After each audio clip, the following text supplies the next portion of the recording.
ఒక గుర్తింపు, మంచి పేరు ప్రఖ్యాతలు, మంచి ప్రవర్తన. అబ్బా! మంచి ప్రవర్తన కలిగిన వ్యక్తులు వాళ్ళు, ఒక కుటుంబ వ్యక్తులు.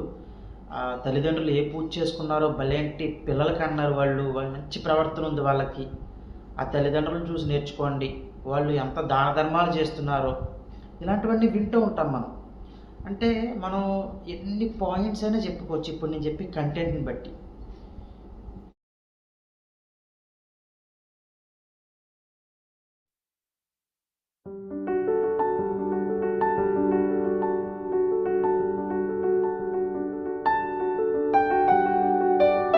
శ్రీ మాధవానంద గురుభ్యో నమః. శ్రీమాత్రే నమః. శ్రీ మాధవానంద భక్తి యూట్యూబ్ ఛానల్ ప్రేక్షకులకు నమస్కారం. ఇక ఈరోజు మనం విశేషంగా ఒక కొత్త విషయం గురించి తెలుసుకుందాము. అదేమిటి అంటే కనుక మన జీవితంలో ఎవరికైనా సరే ఒక మంచి పేరు ప్రఖ్యాతులు రావాలి అనుకుంటాం వాళ్ళ స్థాయిలో. కొంతమంది సెలబ్రిటీ లెవెల్లో పేరు ప్రఖ్యాతలు రావాలి అనుకుంటారు. కొంతమంది వాళ్ళ ఊరు వరకు రావాలి అనుకుంటారు. కొంతమంది వాళ్ళు పనిచేస్తున్న ప్లేసులో మంచి పేరు ప్రఖ్యాతలు రావాలి అనుకుంటారు. ఎక్కడైనా ఎవరికైనా సహజమది. ఒక గుర్తింపు, మంచి పేరు ప్రఖ్యాతలు, మంచి ప్రవర్తన. అబ్బా! మంచి ప్రవర్తన కలిగిన వ్యక్తులు వాళ్ళు, ఒక కుటుంబ వ్యక్తులు. తల్లిదండ్రులు ఏ పూజ చేసుకున్నారో భలేంటి పిల్లలు కన్నారు వాళ్ళు. మంచి ప్రవర్తన ఉంది వాళ్ళకి. ఆ తల్లిదండ్రులను చూసి నేర్చుకోండి. వాళ్ళు ఎంత దాన ధర్మాలు చేస్తున్నారో. ఇలాంటివన్నీ వింటూ ఉంటాం మనం. అంటే మనం ఎన్ని పాయింట్స్ అయినా చెప్పుకోవచ్చు ఇప్పుడు నేను చెప్పే కంటెంట్ని బట్టి. ఒక గుర్తింపు, పేరు ప్రఖ్యాతలు. కొంతమంది ఎలాగంటే యాక్ట్ చేస్తూ ఉంటారండి. ఎలాగా గుర్తింపు వచ్చిన తర్వాత పేరు ప్రఖ్యాతల కోసం దాన ధర్మాలు చేస్తున్నట్టు యాక్ట్ చేస్తూ ఉంటారు. వాళ్ళ దగ్గర స్తోమత ఉన్నా సరే. ఉదాహరణకి ఒక 100 కోట్లు సంపాదించాడు ఒక వ్యక్తి అనుకుందాం. ఆ వ్యక్తి ఓ 10 లక్షలు ఇచ్చాడు అనుకుందాం ఎవరికైనా. అది దానంలోకి వెళ్తుందా? దాన గుణంతో ఇచ్చుంటాడా? ఇక్కడ చాలా ఆలోచించాలి మనం. ట్యాక్స్ ప్రాబ్లం వచ్చి ఇవ్వచ్చు. కొంతమంది చెప్తారు ఇలాగ, మనం న్యూస్లో చూస్తూ ఉంటాం, ఫలానా సెలబ్రిటీ ఇన్ని లక్షలు ఇక్కడ ఇవ్వడం జరిగింది అని. ముందు ఫోకస్ చేయించుకుంటారు ఆ సెలబ్రిటీలు. ఇలా మేము ఇచ్చామని చెప్పుకోవడం కోసం. ఇంతకేంటి ట్యాక్స్ డిటెక్షన్ కోసం కట్టుంటారు వాళ్ళు, అంతే. ఆ అమౌంట్ తప్పితే దాన ధర్మాలు వాళ్ళు మనస్ఫూర్తిగా చేయరు కొంతమంది. కానీ కొంతమంది సెలబ్రిటీస్ ఎన్నో గుండె ఆపరేషన్లు చేయించడము, ఎన్నో ఆపరేషన్లు చేయిస్తూ ఉండడం, వాళ్ళ పేరు బయటకు రావక్కర్లేదు అని చెప్పడము. ఇలాంటి సెలబ్రిటీస్ కూడా ఉన్నారండి. వాళ్ళు మంచి ప్రవర్తన కలిగిన సెలబ్రిటీస్. వాళ్ళకు గుర్తింపు ఉంది, మంచి ప్రవర్తన ఉంది. మీరు గమనించారా నేను చెప్తున్నది? కొంతమంది యాక్టింగ్ అనమాట. మేము దానం చేస్తున్నట్టు యాక్టింగ్. ఎన్ని వేల కోట్లు సంపాదించిన 10 లక్షలు, 15 లక్షలు, 50 లక్షలు ఇవ్వడము. అది వాళ్ళకి అసలు చాలా చిన్న, అసలు వాళ్ళకి నష్టం జరగదనమాట అది పోవడం వల్ల అమౌంట్. ట్యాక్స్ డిటెక్షన్ కోసం వాళ్ళు యాక్ట్ చేస్తూ ఉంటారు. ఇది డిఫరెన్స్. ఇప్పుడు మనం మంచి ప్రవర్తన, మంచి గుర్తింపు, ఇవన్నీ ఒక వ్యక్తికి ఎలా కలుగుతాయి జాతక చక్రంలో, అది ఎలా చూడాలి అన్న అంశాలన్నీ చకచకా మనం చెప్పుకుందాం. మనకి ఇదంతా ఇలాగ గుర్తింపుని, మంచి ప్రవర్తన, మంచి స్టేటస్ ఇవన్నీ ఇచ్చేది ఎవరయ్యా అంటే ప్రత్యక్ష దైవం సూర్య భగవానుడు. అంటే మనం నవగ్రహాల్లో చూడాల్సింది రవిని. ఈ రవి బలం కనుక మీ జాతక చక్రంలో ఉంది అంటే ఇప్పుడు నేను చెప్పినవన్నీ కూడా మీకు వర్తిస్తాయి. మరి రవి బలం ఉంది కరెక్టే, కానీ దశ అందరికీ రవి మహర్దశ జరగదు కదా. అది ఉండేదే 6 సంవత్సరాలు రవి మహర్దశ. ఇంకొకటి గమనించుకోవాలండి, రవి మహర్దశలో రవి యోగాన్ని ఇవ్వడం కంటే కూడా మిగతా దశల్లో రవి ఇచ్చే యోగం చాలా ఎక్కువ ఉంటుంది. ఇది నోటెడ్ పాయింట్గా రాసుకోండి. ఒక నోట్ అని చెప్పి రాసుకోవాలి. రవి మహర్దశ కంటే కూడా ఎవరికైతే రవి మహర్దశ జరుగుతుందో, శుక్రుడి తర్వాత రవి కదా మహాదశ జరుగుతుంది. రవి మహర్దశ 6 సంవత్సరాలు. అక్కడికంటే కూడా దాని ముందు దశ, దాని తర్వాత దశలు ఎవరికైతే యోగిస్తాయో అక్కడ రవి ప్రభావం ఉన్నట్టు లెక్క. అది ఎలా చూడాలి అంటే ఆ దశ యోగిస్తుందా లేదా అన్నది ఎలా చూడాలి?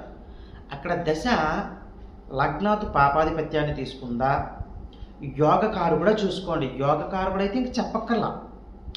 ఎక్స్ట్రాడినరీ. పాపాధిపత్యాన్ని తీసుకున్న గ్రహం అయినా సరే ఆ దశ యోగిస్తుంది అంటే అది ఎలా యోగిస్తుంది? మరి పాపాధిపత్యాన్ని తీసుకుందిగా. ఉదాహరణకి మీకు ఒక వ్యయాధిపతి దశ జరుగుతోంది, లేదా ఒక సప్తమాధిపతి దశ జరుగుతోంది, ఒక అష్టమాధిపతి దశ జరుగుతోంది. ఇవన్నీ ఏంటి? పాపాధిపత్యాలు తీసుకున్న మహర్దశలు ఇవన్నీ, అంతే కదా. ఈ దశలు తీసుకున్నా సరే ఈ దశలు యోగిస్తున్నాయి అంటే ఎలాగా అంటే అక్కడ రవి ప్రభావం ఉంటుంది. ఆ రవి ప్రభావం ఎలా ఉంటుంది అంటే కనుక ఎప్పుడూ కూడా ఈ రవి మీ జాతక చక్రంలో ఈ రవిగ్రహము మీకు జరుగుతున్న దశ ఏదైతే ఉందో ఆ ఆ గ్రహం దగ్గర నుంచి మీకు ఒక దశ జరుగుతోందండి. ఆ దశకి సంబంధించిన గ్రహం ఏదైతే ఉందో ఆ గ్రహం నుంచి ఈ రవి మీకు 3, 6, 10, 11 స్థానాల్లో ఉండాలి.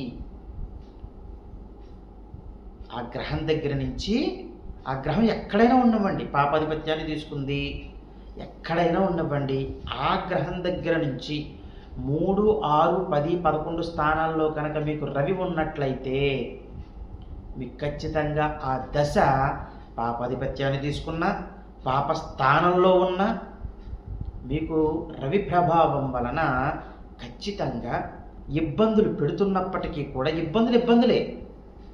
ఇబ్బందులు కంటిన్యూ అవుతున్నప్పటికీ కూడా ఆ దశ మీకు ఒక గుర్తింపు తీసుకురావడానికి, ఒక మంచి పేరు ప్రఖ్యాతలు తీసుకురావడానికి, మంచి ప్రవర్తన కలిగి ఉండడానికి ఉపయోగపడుతుంది.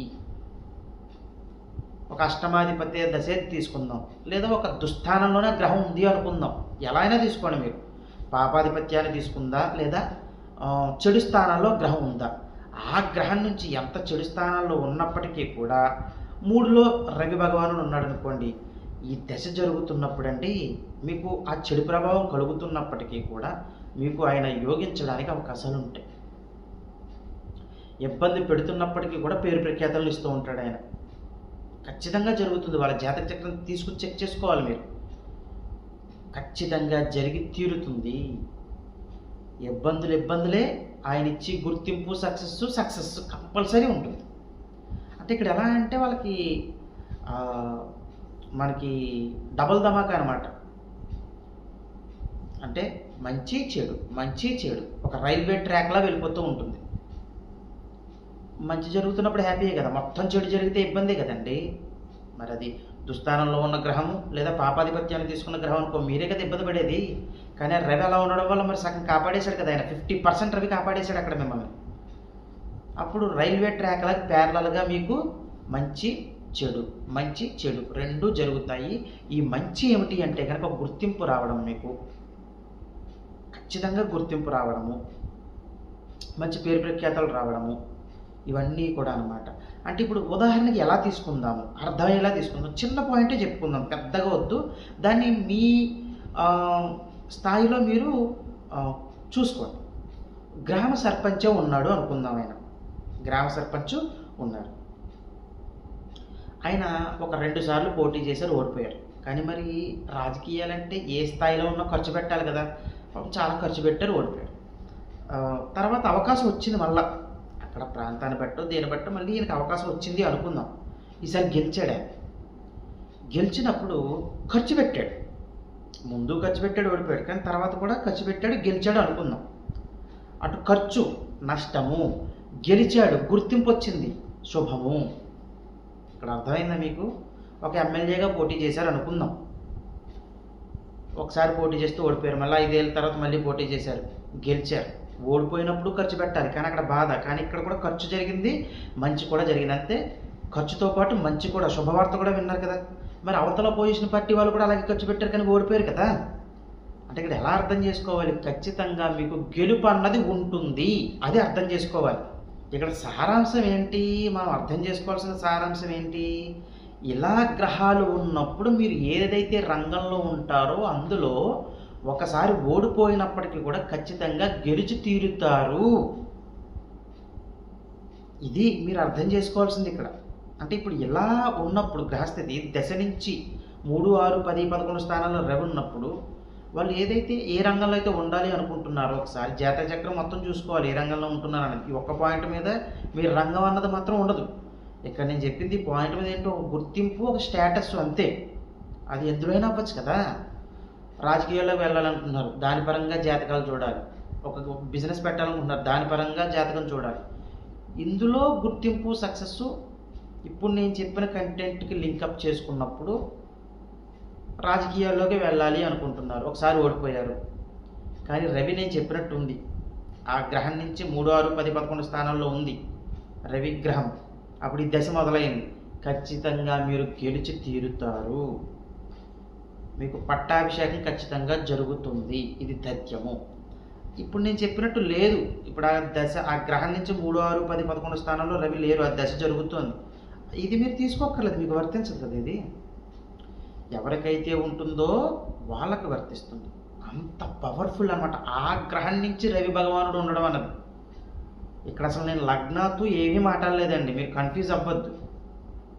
కొత్తగా చూస్తున్న వాళ్ళకి లేదా కొత్తగా ఏదో తెలుసుకోవాలి అనుకుంటున్న వాళ్ళు కన్ఫ్యూజ్ అవుతూ ఉంటారు. ఏమంటే మేము లగ్నం నుంచి చూడాలా, రాశి నుంచి చూడాలా? అసలు ఇక్కడ లగ్నం నుంచి కాదు, రాశి నుంచి కాదు. ఒక గ్రహం మహర్దశ దగ్గర జరుగుతున్న మహర్దశ గ్రహం ఏంటో చూసుకోండి. ఆ గ్రహం నుంచి ఉందో లేదో చూసుకోండి. అక్కడ లేదు, తర్వాత ఇంకో గ్రహం మహర్దశ మొదలవుతుంది కదా. ఉదాహరణకు మీకు శని మహర్దశ జరుగుతుంది అనుకుందామండి, 19 సంవత్సరాలు. దాని తర్వాత మళ్ళీ బుధ మహర్దశ ఉంటుంది కదా, బుధుడి నుంచి ఆ రవి ఉన్నాడో లేదో చూసుకోవాలి. అంటే ఇక్కడ బుధుడి నుంచి తీసుకుంటున్నప్పుడు అంటే బుధుడికి చాలా దూరంగా ఉండడం, ఆయన రవి బుధుడు కలిసి ఉండడం, లేదా ఒక రాశి అటు ఉండడం, ఇటు ఉండడం అంతే. కాబట్టి బుధ మహర్దశే జరుగుతుంది అనుకుందాం. తర్వాత కేతు మహర్దశ మొదలవుతుంది కదా, కేతువు నుంచి ఉందో లేదో చూసుకోవాలి. కేతువు నుంచి ఉంటే మాత్రం వాళ్ళకి రాజయోగం తథ్యమండి, డ్యామ్ షూర్. ఇది మీరు రాసి పెట్టేసుకోవచ్చు అనమాట. కేతువు ఒక పదవిని ఇవ్వాలన్నా, మీకు ఒక గుర్తింపు ఇవ్వాలన్నా కేతువే. ఎవరికైతే కేతు మహర్దశ జరుగుతూ కేతువు నుంచి కనుక 3, 6, 10, 11 స్థానాల్లో కనుక రవి ఉన్నట్లయితే వాళ్ళు రాజయోగ జాతకులు అని చెప్తాం మనం. తర్వాత శుక్రుడు వస్తాడు, శుక్రుడి నుంచి కూడా ఉపచయాలు తీసుకోవాలి మీరు. 3, 6, 10, 11 స్థానాలు ఇలా చెక్ చేసుకోవాలి. ఓకేనా. ముఖ్యంగా ఇక్కడ మనము ఒక మంచి విషయం తెలుసుకున్నాం రవి భగవానుడి గురించి. ఎలా ఉన్నట్లయితే ఆ మహర్దశ యోగిస్తుంది అన్నది. మీకు ఏ మహర్దశ జరుగుతుందో చూసుకోవడం, అక్కడి నుంచి రవి ఇప్పుడు నేను చెప్పినట్టుగా ఉందో లేదో చూసుకోవడం. రవిని ఎందుకు తీసుకుంటున్నాం ఇక్కడంటే, ఇక్కడ గుర్తింపు అన్నప్పుడు రవి భగవానుడే మేజర్ రోల్ ప్లే చేసేదండి. ఆయనే మంచి పదవి ప్రాప్తినిచ్చేది. పదవి అనగానే ఇక్కడ రాజకీయాలకే వెళ్ళిపోకండి. మీరు ఏ రంగంలో ఉంటే ఆ రంగంలో పదవి. ఉద్యోగంలో ఉంటే ఉద్యోగం, రాజకీయాల్లో ఉంటే రాజకీయాల్లో, మీరు ఏ రంగంలో ఉంటే అందులో ఇలా తీసుకోవాలి. ఇప్పుడు ఒక మహర్దశ జరుగుతూ రవి ఇప్పుడు నేను చెప్పినట్టుగానే ఉంటూ 3, 6, 10, 11 స్థానాల్లోనే ఉండి ఎవరైతే ఇబ్బందులు పడుతున్నారో ఆ జాతకులు ఖచ్చితంగా చేసుకోవాల్సిన పరిహారం అండి. చేసుకుంటే ఆ ఇబ్బందుల నుంచి బయటపడతారు. అసలు అలా లేదండి, మాకు 3, 6, 10, 11 స్థానాలంటే పరిహారం అవసరం లేదు, అసలు ఈ వీడియో మీకు వర్తించదు. ఉన్నప్పుడు ఉండి ఇబ్బందులు పడుతున్నారు వాళ్ళు చేసుకోవాలి. ఏంటంటే మీరు యథాశక్తిగా ప్రతి ఆదివారము కూడా, చాలా ముఖ్యం జాగ్రత్తగా వినండి, ప్రతి ఆదివారము కూడా మీరు గోధుమ పిండితో చేసిన 2 చపాతీలు, ఎలా అంటే గోధుమ పిండి, బెల్లం పిండి, బెల్లాన్ని కూడా పొడి కింద చేయండి, గోధుమ పిండిలో కలపండి, 2 చపాతీల కింద చేయండి, నెయ్యి వేసి కాల్చండి. మీరు దీపారాధన చేసుకోండి. ఒక రాగి చెంబు తీసుకోండి, రాగి చెంబులో మంచినీటిని పోసుకొని తూర్పుగా సూర్యుడికి ఆ మంచినీటిని అర్ఘ్యం వదిలి, అంటే సూర్యుడికి ఆ నీళ్లు వదిలేసేయాలి, తప్పులు ఏమైనా ఉంటే క్షమించండి అని చెప్పి ఆ నీళ్లు వదిలేసి ఈ 2 చపాతీలు కూడా నైవేద్యం పెట్టి ఒక ఆవుకి తినిపించాలి. ఇలా ప్రతి ఆదివారము చెయ్యాలి. ఎన్ని ఆదివారాలు చెయ్యాలండి? 11 ఆదివారాలు చెయ్యాలి, మధ్యలో గ్యాప్లు వచ్చినా పర్వాలేదు. సూర్యుడికి అర్ఘ్యం వదిలిన తర్వాత మాత్రమే నైవేద్యం పెట్టి అప్పుడు ఆవుకి తినిపించాలి. ఇలా ఆదివారం చేస్తూ ఉండండి, మీ గ్రహస్థితి ఎలా మారుతుందో మీరు చూసుకోండి. ఇప్పుడు నేను చెప్పినట్టుగా ఉండి నెగిటివిటీ ఎవరికైతే ఉందో వాళ్ళకి మాత్రం వర్తిస్తుందండి. ఇది ప్రతి ఒక్కరు చెయ్యొద్దు, పనిచేయదు వాళ్ళకి. ఇక ఇవన్నీ చేసుకుంటూ మీరు సంఘంలోనూ సమాజంలోనూ మంచి పేరు సంపాదించుకుంటూ మీ కుటుంబ సభ్యులతో సుఖశాంతులతో జీవించాలని కోరుకుంటూ సర్వే జనా సుఖినో భవంతు. శుభం.